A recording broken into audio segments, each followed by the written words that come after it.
নেপাল সূত্রধর পদ্মশ্রী পাওয়ার পর চড়িদা গ্রাম আরও আশাবাদী যে তাদের মুখোশ ব্যবসা এবং পর্যটন ব্যবসা আরও জমজমাট হবে।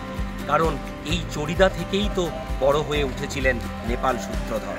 তিনি তো এইখানেই তৈরি করতেন মুখোশ, এবং এখান থেকে মুখোশ তৈরি করে তিনি বিদেশেও রীতিমতো কর্মশালা করতেন।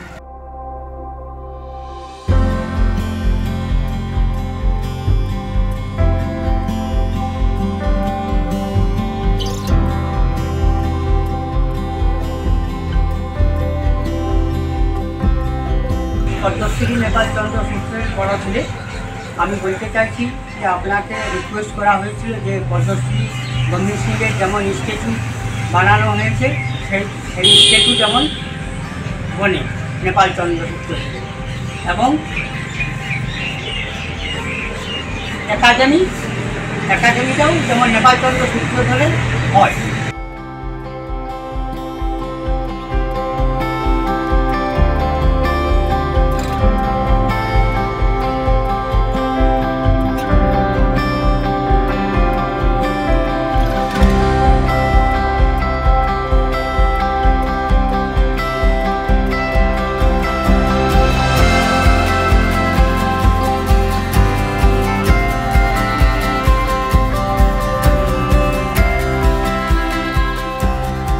এবার আমাদের গ্রামে প্রথমবার মুখোশের উপরে পদ্মশ্রী পেয়েছে। ওনার নাম হচ্ছে নেপাল চন্দ্র সূত্রধর। আমাদের গ্রামটা সবাই খুব খুশি হয়েছে পদ্মশ্রী পেয়েছে বলে। আমাদের যে মুখোশের বিক্রিটা সেটাও আশা করি এবার বাড়বে, কারণ এবারে দোল পূর্ণিমা আসছে। দোল পূর্ণিমাতে প্রচুর ভিড় হয়, টুরিস্ট আসে, লোকজন আসে।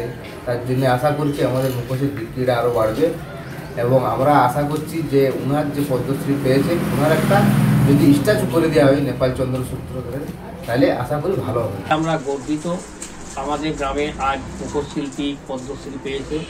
দ্বিতীয় নম্বর, আমাদের মুখোশের বিক্রি বেড়ে গেছে।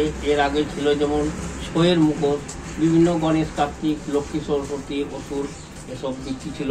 এখন সেই জায়গায় আমাদের সাঁওতাল পেয়ার, মোটু পাতলু, কথাকলি এবং আদিবাসী পেয়ার, দুর্গার মুখোশ, গণেশের মুখোশ, বিভিন্ন মডেলিং মুখোশ, ছৌ ড্যান্সের মডেল মুখোশ, অসুরের মুখোশ, বিভিন্ন রকম মুখোশ আমাদের গ্রামে বিক্রি হয়।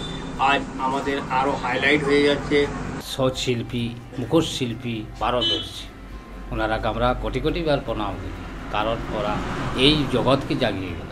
এই নেপাল সূত্রধর পদ্মশ্রী পাওয়ার পর কি মানে আরও আমাদের গৌরবিত লাগছে, আনন্দ লাগছে। আবার মনে হচ্ছে বেড়ে চলবে, এটাই ভাবছি তো যে আবার বেড়ে যাবে আমাদের কাজ, হ্যাঁ, বা টুরিস্ট বাড়ি পর্যটন আসবে আর, হ্যাঁ।